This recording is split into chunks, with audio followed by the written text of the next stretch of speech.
Bueno amigos, continuamos en ampliación de noticias. Son las 9:06 de la mañana. Con ustedes Mávila Huertas y Carlos Villarreal. Se une a nosotros Alonso Segura, exministro de Economía, presidente del Consejo Fiscal, para hablar acerca de la decisión del Congreso de delegar facultades al Ejecutivo en materia de economía por 60 días. Aquí vamos a hacer un análisis justamente de esta delegación de facultades y sobre todo... Don Alonso, ¿cómo está? Buenos días, gracias por su visita. Seguramente usted ha hecho ya un análisis de eso planteado, ¿no?, en el proyecto de facultades. Y, a ver, ¿cómo lo califica y sobre todo cómo esto puede beneficiar, ¿cierto?, puede favorecer a todos los peruanos en materia económica? Sí, bueno, muchas gracias por la invitación, Mávila, Carlos. Solo aclarar que esta vez no estoy como presidente del Consejo Fiscal, sino como economista, a título personal. No hay problema. Mira, las facultades delegadas, que básicamente el Ejecutivo solicita autorización para legislar en materia con norma de rango de ley, decretos legislativos, todavía está a nivel de solicitud, entonces es bastante críptico, ¿no? Lo que se presenta es un marco en que solicita quiero legislar en esta materia, pero hasta que los decretos legislativos no se remitan del Ejecutivo al Congreso de la República para su posterior revisión, se promulguen y después el Congreso los revise, no se puede saber a ciencia cierta qué es lo que quieren legislar. Pero diríamos, hay dos grandes cosas, dos grandes temas. Uno es materia de seguridad ciudadana, quieren fortalecer el Código Penal, Código Procesal Penal, delitos informáticos, una serie de cosas que eso, digamos, requiere más de un experto en términos comercio y la protección al consumidor en el comercio electrónico, por ejemplo. Claro, porque hay mucho fraude electrónico en este momento, etcétera, etcétera. Entonces, toda esa normativa, digamos, es a fin de proteger al ciudadano, pero también fortalecer sanciones, etcétera, ¿no? Ese es un gran campo que evidentemente también tiene incidencia económica, ¿no? Ya el costo de extorsiones, criminalidad, etcétera, el costo económico cada vez es mayor. En todos lados, Perú, vemos en Chile, la principal preocupación de los chilenos en elección era seguridad ciudadana, criminalidad, etcétera, ¿no? Uno de los aspectos importantes es el tema de la promoción de la inversión privada, ¿cierto? Exacto. Ahora, ¿cómo se debería plantear o qué propuestas podrían presentarse aquí para que justamente se incremente la promoción privada en el Perú? Sí, entonces, siguiendo la línea, decía, un tema es seguridad ciudadana y el otro gran tema es algunos puntos diversos de materia económica, ¿no? Ahí se mencionan ciertas precisiones a lo que son materia tributaria, código tributario, código aduanero, temas de sanciones, temas de multas, algunos temas regulatorios y también hay un par de puntos de promoción de inversión privada. Dos en particular, uno es en materia de expropiaciones, para hacer más ágiles las expropiaciones, vamos a ver exactamente qué plantean, y otro que es también bastante crítico, que habla de precisión de competencias en materia de asociaciones público-privadas y proyectos en activos. Es un tema en que sí el Consejo Fiscal se pronunció porque la ley acaba de ser modificada, hubo controversias, bastante debate en términos de la rectoría que querían quitarse al Ministerio de Economía, finalmente se mantuvo el Ministerio de Economía, pero no vaya a ser que quieran ahora nuevamente quitársela y regresársela y dársela por inversión, ¿no? Lo cual en realidad es un sinsentido, ¿no? Pero hay que esperar a ver qué ocurre, ¿no? En realidad, no hay mucho más que eso en materia de promoción de inversión privada. Sí hay un inciso que habla de promoción de inversión privada en patrimonio cultural. Hace algunos años ha habido intentos, de hecho cuando yo era ministro sacó un decreto legislativo para promover la inversión privada en patrimonio cultural, tipo la huaca pugliana, digamos, ¿no? Que tú puedas utilizar el patrimonio cultural, pero que digamos, la inversión privada entre para que lo puedan proteger, promocionar, rehabilitar, etcétera, ¿no? Pero finalmente el Congreso lo derogó y después ha habido otros intentos. Entonces quizás entiendo que van por esa línea. Entonces, en materia de promoción de inversión son temas puntuales. Vamos a ver qué proponen. Ahora, hay uno de los puntos dice refuerzo fiscal y lucha contra el fraude tributario. Dice, para mejorar la recaudación y la fiscalización, el Ejecutivo podrá modificar el sistema de pago de obligaciones tributarias. ¿A qué puede referirse eso? Dice, establecer medidas relativas al pago de deuda tributaria exigible buscando mejorar la recaudación. Hace hincapié en que el marco que regula, digamos, el pago y los impuestos para la MIPE se mantienen. Este marco especial para la pequeña y mediana empresa. Sin embargo, ¿qué podemos intuir? Que hay una suerte de tener una SUNAT mucho más firme en el cobro de las deudas.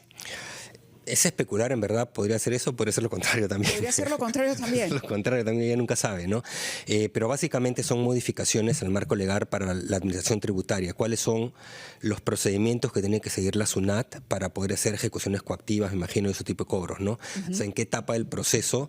No sé, te pueden embargar cuentas y puede hacer ese tipo de cosas. Imagino, pero nuevamente hay que esperar a que se presente el decreto legislativo para tener mayor claridad, porque esto es, como lo has leído, es bastante críptico. Sí, no queda claro. Ahora ¿no? dice, por ejemplo, permitir la sustitución de sanciones de comiso por multas en ciertos casos aduaneros. Ahí se está flexibilizando. Ahí se flexibiliza, ahí están diciendo sí. Exacto, también otros que te dicen, sí, paga en vez de que yo te retenga los bienes. Entonces, por eso, en principio uno podría pensar que es fortalezco, digamos, la capacidad del Estado de sancionar, pero en otros, como ese artículo en particular, es lo contrario, ¿no? Entonces, de nuevo, son normas de precisión. Evidentemente, algunas de ellas pueden tener un impacto importante en cierto grupo de agentes económicos, pero digamos, son temas, no hay nada que sea, digamos, un cambio sustancial en un marco de promoción de inversión privada o un cambio general del marco tributario, son temas específicos, ¿no? Un tema que se está trabajando o que se estaba trabajando antes del cambio de gobierno era este shock de regulación, que es algo que se le ha reclamado desde el empresariado mucho al Estado y que ahí se traban los proyectos. Es un Estado que ha crecido, que cada día es más lento, menos expeditivo.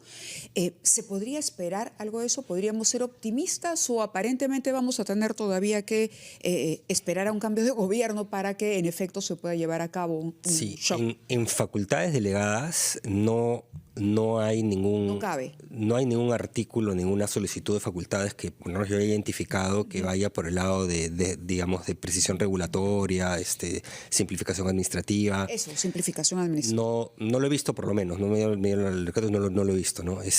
No pareciera ser el foco, ¿no? Hay mecanismos mediante los cuales el Estado en el día a día viene operando, que son, por ejemplo, las mesas ejecutivas, en materia de inversión, el equipo especial de seguimiento de la inversión, que actúan en identificación de esta regulación, donde hay falta de regulación, pues hay exceso de regulación, donde hay temas operativos, y eso ocurre en el día a día, ¿no? Pero las facultades no parecieran estar enfocadas en ese aspecto. Alonso, permíteme tocarle un tema, y es que la ministra de Economía hace unos días dijo que el gobierno espera pues, cumplir este año, que ya termina, con la meta de la regla fiscal, ¿cierto? Se espera alcanzar 2,2%, si no me equivoco. Ahora, luego de 2 años seguidos de incumplimiento de la regla fiscal, dijo además que este año estamos muy cerca, ¿no? a cumplir esa regla. ¿Usted cree que efectivamente se va a llegar a cumplir? Sí, mira, a ver, hasta hace poco era altamente improbable que se cumplieran las metas fiscales este año. El Ejecutivo ha tomado recientemente decisiones al interior del Ejecutivo de recortes, se llama digamos, es programación presupuestaria, de recortes sustanciales hacia los pliegos, es decir, que no pueden usar los marcos presupuestales que tienen habilitados por varios miles de millones de soles, ¿de acuerdo? El objetivo de esto es tratar de cumplir las metas porque claramente las de gasto público no se iban a cumplir, el crecimiento del gasto era muy alto y la déficit fiscal también estaba en serio riesgo. El cumplimiento de la meta este año va a depender de cuánto de este gasto puedan contener en este último mes del año. Evidentemente tiene que tener cuidado el gobierno de irse al otro lado, de cortar gastos importantes, ¿no? Una parte evidentemente la van a tirar al siguiente año, con lo cual transfieres el problema al siguiente año, no hay que hacer esa evaluación.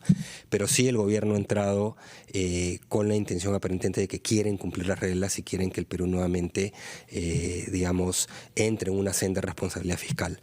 Han convocado también este jueves, me parece que es, a una reunión en Palacio de Gobierno, donde han convocado una serie de actores, incluidos varios exministros de Economía, varios actores económicos, digamos, han invitado a mí como presidente del Consejo Fiscal, y supongo que el ministro también, es una suerte de discusión discusión, acuerdo en torno a la responsabilidad fiscal para tratar de encontrar, digamos, bases comunes para tratar de asegurar que hacia el futuro no se repita lo que ha pasado en los últimos meses o cortos años, de que ha habido, digamos, un manejo fiscal desde el Congreso, pero también desde otros actores que ha sido no lo suficientemente prolijo, ¿no? Y que pone en riesgo nuestra credibilidad fiscal y nuestra sostenibilidad al final, ¿no? ¿Y siente que el gobierno del presidente Gerí va a ser receptivo, sobre todo tomando en cuenta que el presidente Gerí es o ha sido parte del Congreso? Sí, ha sido parte del Congreso, sí. Y él ha promulgado, digamos, frente al Congreso varias esas leyes, pero digamos, ya con el otro sombrero, entiendo y espero, y esto lo digo a título personal nuevamente, no como presidente del Consejo Fiscal,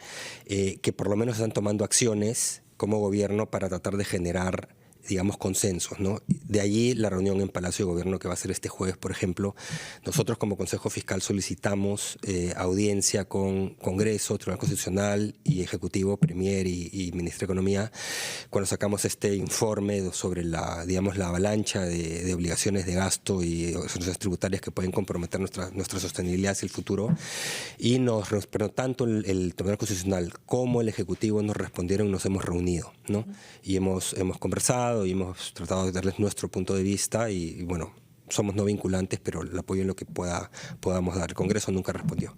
Entonces, en esa línea es que también nos informaron que iban a convocar esta reunión, que ya la han convocado. Entonces, todavía estamos en el lado, digamos, de las palabras, de las acciones. Esperemos que finalmente esto se materialice en acciones concretas, como por ejemplo acciones de inconstitucionalidad ante el TCE hay una serie de normas que deberían de cuestionarse constitucionalmente para tratar de contener lo que está ocurriendo para que no continúe, ¿no?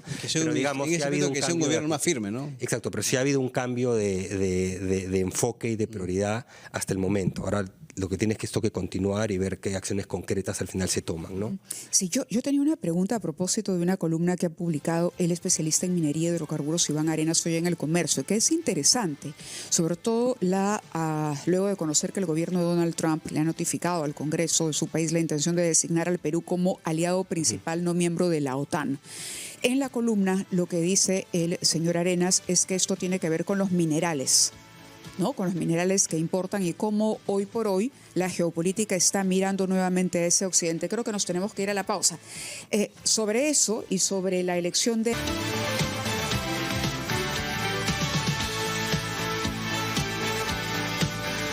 Bien, continuamos conversando con el exministro de Economía, el economista Alonso Segura, y le habíamos hecho una pregunta, en realidad no habíamos llegado a formularla, pero citábamos un artículo publicado hoy por el señor Iván Arenas, especialista en minería e hidrocarburos, sobre la decisión del presidente Trump de el mensaje finalmente que se ha enviado, notificar al Congreso la intención de designar al Perú como aliado principal no miembro de la OTAN.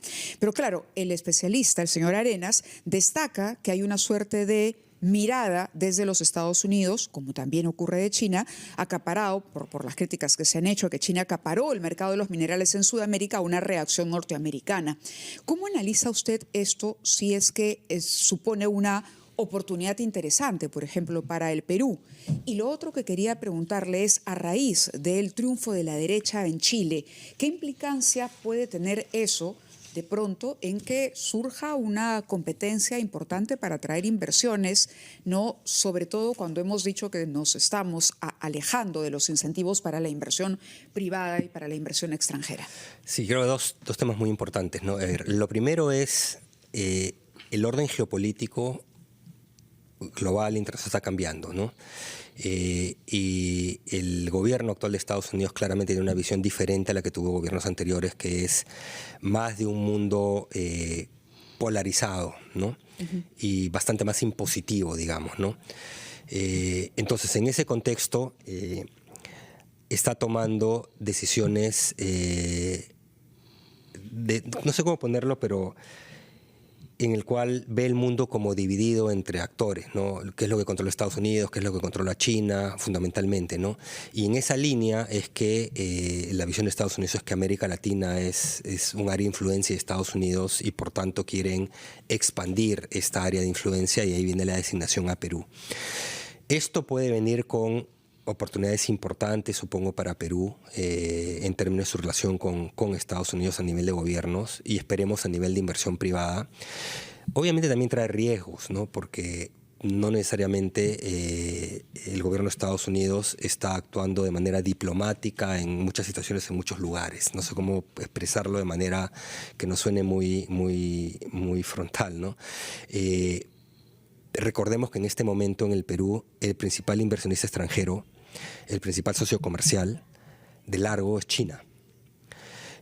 Varias de las principales inversiones en el Perú son chinas. El puerto de Chancay, por ejemplo, y ahorita que se hizo la licitación del parque de Ancón, ¿no? El proyecto de Ancón lo han ganado empresas chinas. Entonces, Perú tiene que saber y tiene que poder navegar entre estos dos grandes poderes mundiales, digamos, grandes potencias, para poder aprovechar lo mejor de ellas en materia de inversión, de relación comercial, etcétera, y esperar que no surja ningún punto de tensión en lo que se refiere a Perú con respecto a estos dos, finalmente, bloques económicos, ¿no?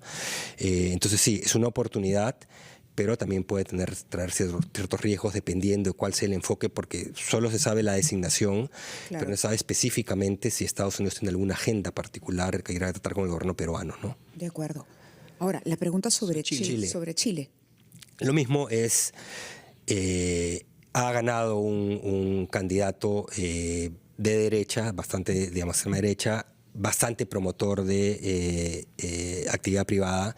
Entonces es previsible que en Chile haya dos cosas, ¿no? Una, que tenga un frente a lo que ha sido el gobierno en los últimos años en Chile, los últimos 4 años en Chile, bastante más promotor de la inversión, digamos. Y eso efectivamente puede ser una competencia sana con el Perú por atracción de inversión, ¿no? Tanto la inversión chilena que pueda venir a Perú como la inversión peruana que pueda a Chile, inversión de otros lados que digan dónde voy, Perú o Chile, ¿no? Entonces es buena la sana competencia, ¿no? Entonces en ese sentido, qué bueno que haya, digamos, un impulso a actividad privada, ¿no? En Chile. Lo otro es la parte migratoria, que ya el gobierno peruano ha comenzado a tomar medidas porque han anunciado básicamente que sellan su frontera norte pero que expulsan. Entonces hay que tener cuidado con políticas, digamos, antimigratorias que digan simplemente los tiro para el norte, ¿no? Y el para nuestro sur, digamos, articulado, ¿no?, de las cancillerías. Ahora, hay otro tema también que ya no tiene que ver con eso, que es Reactiva Perú. Solo la Contraloría ha dicho que solo se recuperó el 6% de los 6.000 millones que el Estado le transfirió al sistema financiero. Sí, ahí hay que hacer una precisión. Y después hay que hacer un pedido sobre facultades. En realidad, a lo que se refieren, Reactiva Perú fueron casi 60.000 millones, porque hablan de 6.000.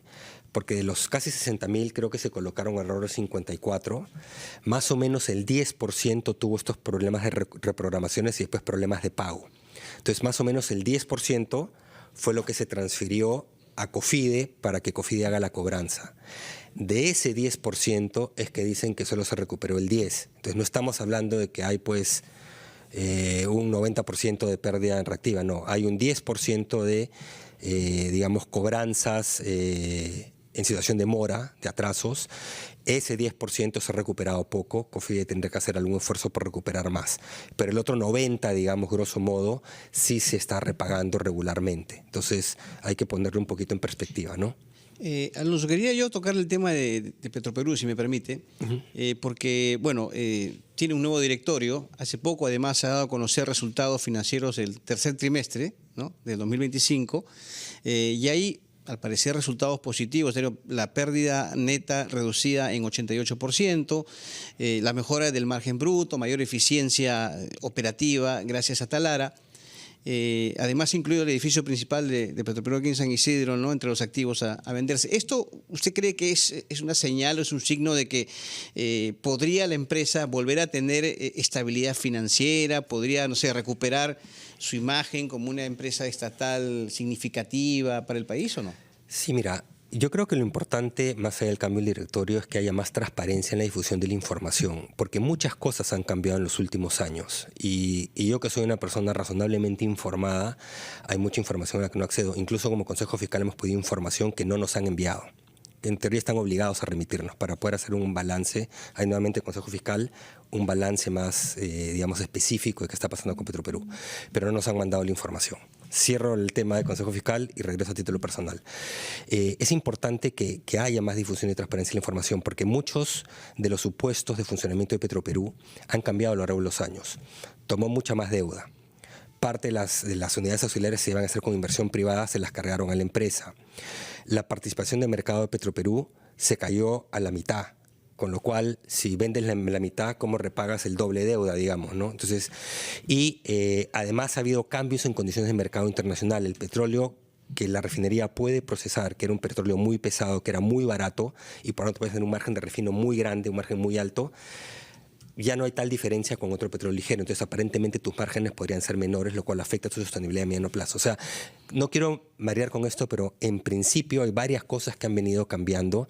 Entonces, lo que se necesita es que se haga una evaluación integral y se diga, bueno, ¿cuál es la situación en corto plazo y en mediano en la capacidad de repago de Petroperú?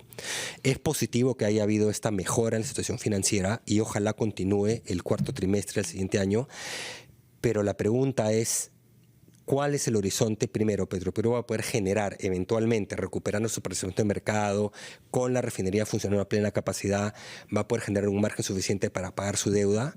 ¿En qué plazo? Esa es la pregunta, ¿no? Y no hay suficiente información disponible para que nadie que esté fuera del gobierno Petroperú te lo pueda decir. Nosotros hemos pedido información, no nos han dado, pero es lo que creo que deberían hacer para que se pueda hacer una evaluación más precisa, ¿no? Y no se iba a decir algo sobre las facultades. En las facultades, es un comercial, un pequeño comercial. Es un tema personal, de interés particular. Hay un artículo en la acción de facultades para hacer modificaciones a la ley de sanidad agraria para protección de perros y gatos, dicen. No queda claro qué. Bueno, algunos saben que yo soy animalista, yo rescato gatos, ¿no? Algunos perros también. Y el mensaje un poco más es... Algunos perros. Algunos perros también. Los perros. Sí, pero son cientos de gatos y algunos perros. Entonces hay una diferencia. El presidente Gedí aparentemente es animalista y tiene afinidad por los animales. Entonces ahí el mensaje es, la ley 4 patas y su reglamento, que ya tienen años, en verdad no está funcionando, que simplemente captura, esteriliza y suelta, porque no se le ha puesto la atención debida, fundamentalmente desde el Ejecutivo. Se le tiró la responsabilidad a los gobiernos nacionales, que no van a hacerlo mayormente. Entonces, si realmente quieren hacer algo, es que le pongan esfuerzo, obviamente recursos, que va a ser infinitesimal comparado con el presupuesto, lo prioricen, para ponerle atención al tema de perros y gatos, y sobre todo los perros y gatos en la calle, ¿no? Que es algo en lo que en unos pocos meses sí puede hacer un cambio importante, que además es en beneficio de toda la sociedad, ¿no? Entonces ahí está el mensaje para, si quieren hacer algo, pueden ir por ahí. Muy bien, don Alonso Segura, ministro de Economía, gracias por su visita a los estudios de RPP, muy amable. Muchísimas gracias.